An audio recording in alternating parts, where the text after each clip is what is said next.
कहानी एक ऐसे रहस्यमयी समुद्री खजाने की है जिसके ऊपर एक बहुत ही बुरा श्राप लगा है। अपने लालच के पीछे कुछ समुद्री लुटेरे उसे चुरा तो लेते हैं, लेकिन ये श्राप उन्हें जिंदा लाश बनाकर रख देगा। वो मरने के लिए भीख मांगेंगे, लेकिन फिर भी उन्हें मौत नसीब नहीं होगी। आखिर ऐसा क्या है इस श्राप में जो इंसान को इस कदर उकसा सकता है? कहानी की शुरुआत में हम एक बहुत ही बड़े शिप को देखते हैं। इस जहाज में एक लड़की समुद्री लुटेरों का गाना गा रही थी कि तभी एक आदमी आकर उसे चुप रहने के लिए कहता है, क्योंकि अगर समुद्री लुटेरों ने उसका ये गाना सुन लिया तो वो उनकी जहाज पर हमला कर देंगे। तभी लेफ्टिनेंट नोरिंगटन आ गया और उस आदमी को वहां से भेज देता है। नोरिंगटन की बातों से हमें साफ पता चलता है कि वो लुटेरों से बहुत नफरत करता है। थोड़ी ही देर बाद एलिजाबेथ पानी में एक लड़के को देखती है और जल्दी से अपनी जहाज में मौजूद लोगों को भी बता देती है। उसे ऐसी हालत में देखकर वो लोग उस लड़के को जहाज में ले आते हैं। तभी वो देखते हैं कि समंदर में एक और जहाज चल रहा था। उधर एलिजाबेथ ने जैसे ही उस लड़के को छुआ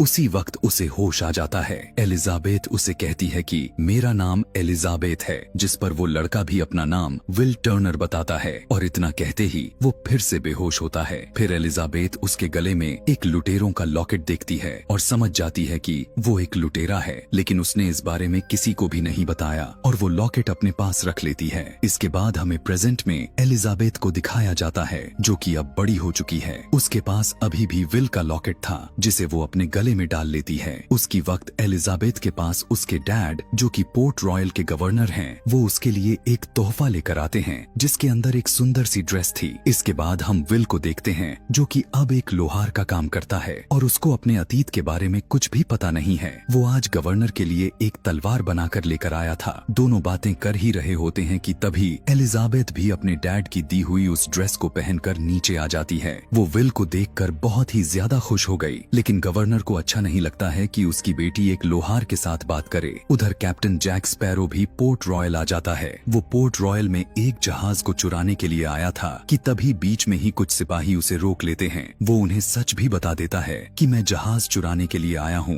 लेकिन कोई भी उस पर विश्वास नहीं करता। उधर एलिजाबेथ नोरिंगटन के साथ खड़ी होती है। नोरिंगटन एलिजाबेथ से अपनी शादी के बारे में बात करने की कोशिश कर रहा था, पर एलिजाबेथ को अपनी ड्रेस की वजह से काफी सांस लेने में दिक्कत आ रही थी कि तभी वो ऊपर से बेहोश होकर सीधा जाकर पानी में गिर गई। उसे गिरते वक्त जैक स्पैरो भी देख लेता है और उसे बचाने के लिए पानी में कूद गया। तभी पानी में गिरते ही एलिजाबेथ के लॉकेट से एक वाइब्रेशन निकलती है। फिर जैक स्पैरो भी उसे बचाकर पानी से बाहर ले आया। उस वक्त जैक स्पैरो भी उसके गले में मौजूद उस समुद्री लुटेरों का लॉकेट देखता है और उससे पूछता है कि आखिर ये तुम्हारे पास कैसे आया। तभी वहाँ पर काफी सिपाही भी आ जाते हैं। नोरिंगटन को जैक स्पैरो पर शक था, इसलिए वो उसके हाथ पर एक निशान देख लेता है जो कि समुद्री लुटेरों के हाथों पर होता है। उनसे बचने के लिए जैक स्पैरो ने एलिजाबेथ को अपने कब्जे में ले लिया और मौका देखकर वहां से भाग गया। नोरिंगटन भी जैक स्पैरो को पकड़ने के लिए अपने सिपाहियों को उसे ढूंढने के लिए कहता है। जैक स्पैरो सिपाहियों से बचने के लिए विल की दुकान में चला गया, जहां पर वो दोनों तलवार लेकर एक दूसरे के आमने सामने हो गए। पर तभी उसकी दुकान पर काम करने वाला एक शराबी आदमी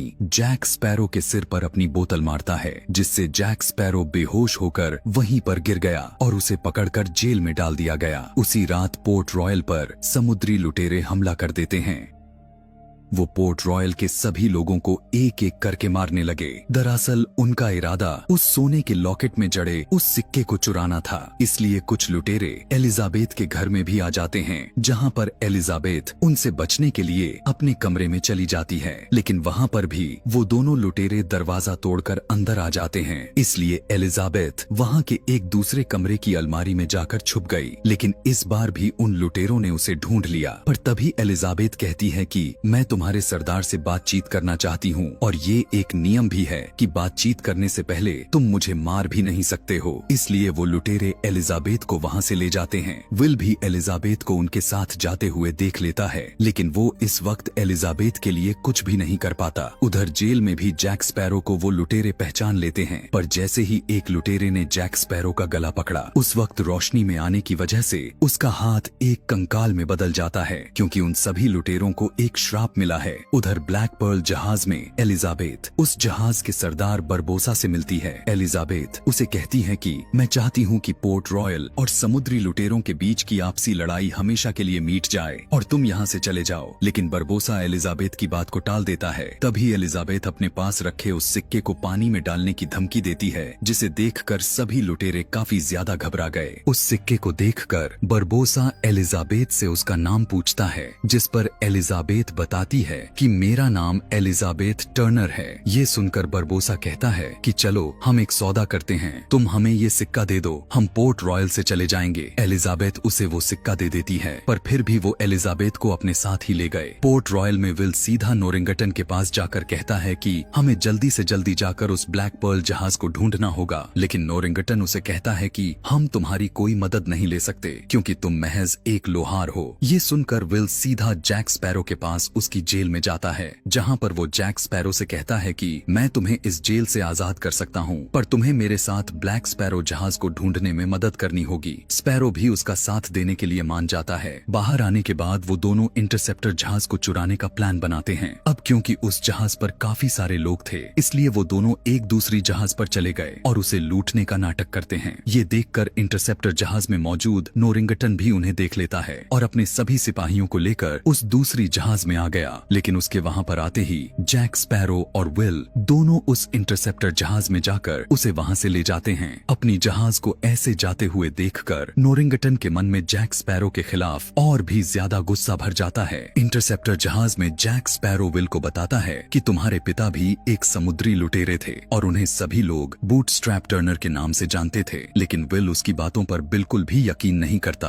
अब क्योंकि वो अपने पिता से कभी मिला भी नहीं होता, इसलिए वो उसकी बातों पर यकीन कर लेता है। इसके बाद वो दोनों टोर्टुगा नाम के एक आइलैंड पे चले जाते हैं, जहाँ पर जैक स्पैरो अपने करीबी दोस्त गिब्स से मिलता है और उसे अपने कुछ और साथियों को ढूंढने के लिए कहता है ताकि वो मिलकर ब्लैक पर्ल जहाज को ढूंढ सके। पहले तो गिब्स उसके साथ जाने से मना करता है, लेकिन जैक स्पैरो बताता है कि मेरे पास बूटस्ट्रैप का बेटा है। ये सुनकर गिब्स उसके साथ जाने के लिए तैयार हो गया। उधर शिप में एलिजाबेथ बरबोसा से कहती है कि तुम्हें वो सिक्का मिल गया है, अब मुझे जाने दो। उस वक्त बरबोसा एलिजाबेथ को बताता है कि ये सिक्का 882 सोने के सिक्कों में से एक है, जिसे हरनान कॉटेज को एजटेक लोगों को मारने से रोकने के लिए दिया गया था। लेकिन कॉटेज के लालच की वजह से एजटेक देवताओं ने इस सोने पर श्राप लगा दिया। बारबोसा और उसकी क्रू ने इस सोने को ढूंढा और खर्च कर दिया और इसके बाद वो श्रापित हो गए और जिंदा होकर भी मर नहीं सकते। इस श्राप को हटाने के लिए उन्हें सारा सोना वापस करना होगा और हर क्रू सदस्य को अपना खून चढ़ाना होगा। लेकिन एक क्रू सदस्य बूटस्ट्रैप बिल का खून अब तक नहीं दिया गया था क्योंकि वो समुद्र में खो गया था। बारबोसा को लगता है कि एलिजाबेथ बूटस्ट्रैप की बेटी है और इसलिए वो उसके खून का इस्तेमाल उनके श्राप से मुक्त होने के लिए करना चाहता था। उस वक्त एलिजाबेथ बरबोसा पर हमला करके बाहर भाग जाती है, लेकिन वहाँ पर चारों तरफ मुर्दा लोगों को देखकर एलिजाबेथ काफी घबरा गई। उसे यकीन हो गया था कि बरबोसा बिल्कुल ठीक बोल रहा है। दूसरी तरफ गिब्स भी जैक स्पैरो के साथ जाने के लिए अपने काफी सारे साथियों को इकट्ठा कर लेता है और सभी वहां से निकल जाते हैं। बरबोसा एलिजाबेथ के साथ एक आइलैंड पर पहुंच गया था और अपने सभी क्रू के साथ छोटी कश्ती लेकर उस आइलैंड की गुफा में चला जाता है। थोड़ी देर बाद जैक स्पैरो भी उस आइलैंड तक पहुंच गया था। तभी गिब्स विल को बताता है कि जैक स्पैरो पहले ब्लैक पर्ल जहाज का कप्तान था और सिर्फ उसे ही उस खजाने के बारे में पता था। जैक स्पैरो ने अपने साथियों पर भरोसा करके उन्हें उस खजाने के बारे में बता दिया। खजाने का पता लगने के बाद बरबोसा ने जैक स्पैरो को एक अनजान टापू पर मरने के लिए छोड़ दिया और खुद उस सोने को ले गए। लेकिन जैसे तैसे करके जैक स्पैरो उस टापू से निकल गया और आज तक उसके पास बंदूक में एक ही गोली है, जिसे वो बरबोसा के सीने में मारकर उसे खत्म करने वाला है। इसके बाद जैक स्पैरो विल को लेकर उस आइलैंड की गुफा में चला जाता है, जहां पर वो एलिजाबेथ को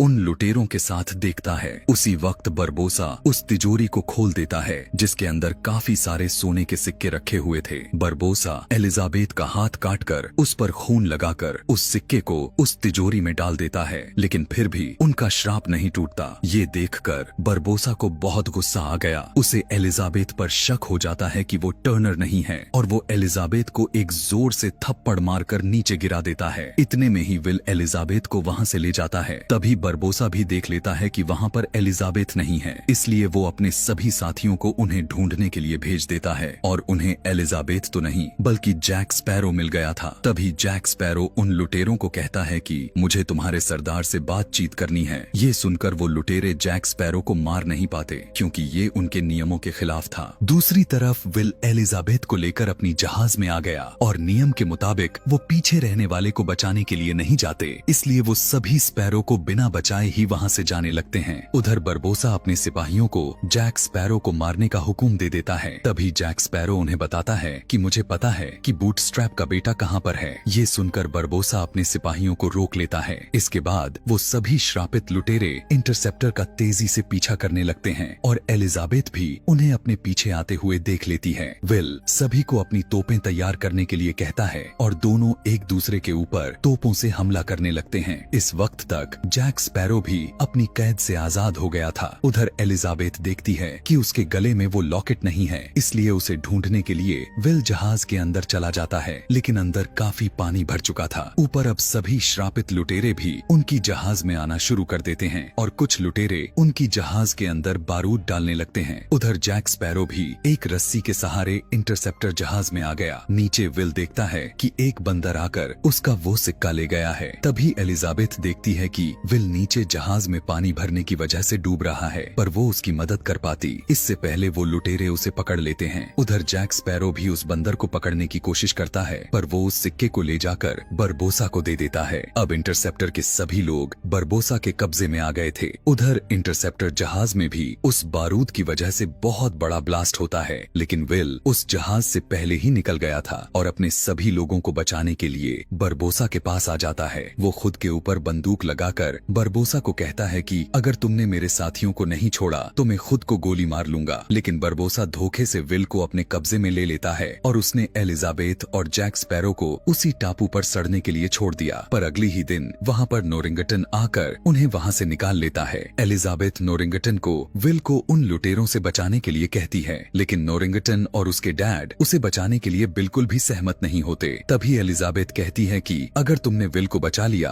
तो मैं तुमसे शादी कर लूंगी। ये सुनकर नोरिंगटन उसे बचाने के लिए मान जाता है और जैक स्पैरो को उस टापू पर जाने का रास्ता पूछता है। उस टापू तक पहुंचने के बाद जैक स्पैरो उन सभी को बाहर रहने के लिए कहता है और खुद एक छोटी कश्ती लेकर गुफा के अंदर चला गया। अंदर बरबोसा विल को मारने ही वाला था कि तभी वहाँ पर जैक स्पैरो आकर उसे ऐसा करने से रोक लेता है। वो उन्हें बताता है कि बाहर गवर्नर के बहुत सारे सिपाही खड़े हैं और अगर तुमने इसे अभी मार दिया तो तुम इंसान बन जाओगे और बाहर जाने के बाद वो सिपाही तुम्हें मार देंगे, इसलिए पहले तुम उन्हें जाकर खत्म कराओ। उन्हें हराने के बाद तुम 2 जहाजों के कप्तान बन जाओ। ये सुनकर बरबोसा उसकी बात मान लेता है और अपने लुटेरों को उन्हें खत्म करने के लिए भेज देता है। वो सभी लुटेरे छुपकर गवर्नर की जहाज पर हमला कर देते हैं और एक एक करके सभी लोगों को मारने लगते हैं। उधर उस गुफा में जैक स्पैरो और विल भी बरबोसा और उसके साथी लुटेरों से लड़ने लगते हैं। तभी लड़ते वक्त बरबोसा ने जैक स्पैरो के अंदर अपनी तलवार घुसा दी, लेकिन तभी वो चांद की रोशनी में चला गया और वो एक कंकाल में बदल जाता है। दरअसल जैक स्पैरो ने भी उस खजाने में से एक सिक्का चुरा लिया था। उधर ब्लैक पर्ल जहाज में आकर एलिजाबेथ ब्लैक स्पैरो के सभी साथियों को वहां से आजाद कर देती है, पर उनमें से कोई भी उसके साथ विल और जैक स्पैरो को बचाने के लिए नहीं जाता। दूसरी तरफ नोरिंगटन और उसके सिपाही भी अपनी जहाज में बाकी के लोगों की मदद के लिए आ जाते हैं। टापू के अंदर जैक स्पैरो मौका देखकर अपने चुराए हुए उस सिक्के पर अपना खून लगाकर विल की तरफ फेंक देता है और साथ ही उसने अपनी बचाकर रखी हुई गोली से बरबोसा को शूट कर दिया। बरबोसा कहता है कि तुमने अपनी गोली बर्बाद कर दी है। उसी वक्त विल भी अपना खून लगाकर उस सिक्के को तिजोरी में डाल देता है, जिसे डालने के बाद बरबोसा इंसान बन गया और गोली लगने की वजह से वो मारा जाता है। शिप में भी अब सभी लुटेरे इंसान बन गए थे, इसलिए वो अपनी जान बचाने के लिए पोर्ट रॉयल सिपाहियों के आगे हार मान लेते हैं। इसके बाद हमें सीधा पोर्ट रॉयल का सीन दिखाया जाता है, जहाँ पर आज जैक स्पैरो को सभी के सामने फांसी की सजा मिलने वाली थी। तभी वहाँ पर विल भी आ जाता है। वहाँ पर आते ही विल सबसे पहले एलिजाबेथ को अपने प्यार का इजहार करता है और इसके बाद सीधा जैक स्पैरो को बचाने के लिए चला गया। वो गवर्नर के सिपाहियों के साथ लड़ते हुए जैक स्पैरो को उस फांसी के फंदे से उतार लेता है और इसके बाद दोनों वहाँ से साथ मिलकर भागने लगते हैं, लेकिन वो दोनों ज्यादा दूर भाग नहीं पाते और सिपाहियों ने उन्हें चारों तरफ से घेर लिया। वो सिपाही उन दोनों को मारने ही वाले थे कि तभी एलिजाबेथ उन्हें आकर बचा लेती है और उन्हें एक और मौका देने के लिए कहती है। एलिजाबेथ की बातें सुनकर गवर्नर भी जैक स्पैरो को एक और मौका दे देता है। उसी वक्त जैक स्पैरो वहीं पर बैठे एक तोते को देखता है, जिसे देखकर वो समझ गया था कि उसके साथी यहीं कहीं हैं। इसलिए वो ऊपर से ही समंदर में कूद जाता है, जहाँ पर उसके साथी ब्लैक पर्ल जहाज लेकर आए हुए थे। ऊपर गवर्नर भी अपनी बेटी एलिजाबेथ की शादी विल से करवाने के लिए मान गया था और दूसरी तरफ जैक स्पैरो अब फिर से ब्लैक पर्ल का कप्तान बन जाता है। इसी के साथ ये मूवी यहीं पर खत्म हो जाती है। आगे की कहानी जानने के लिए कमेंट में नेक्स्ट लिखना ना भूलें। Thanks for watching.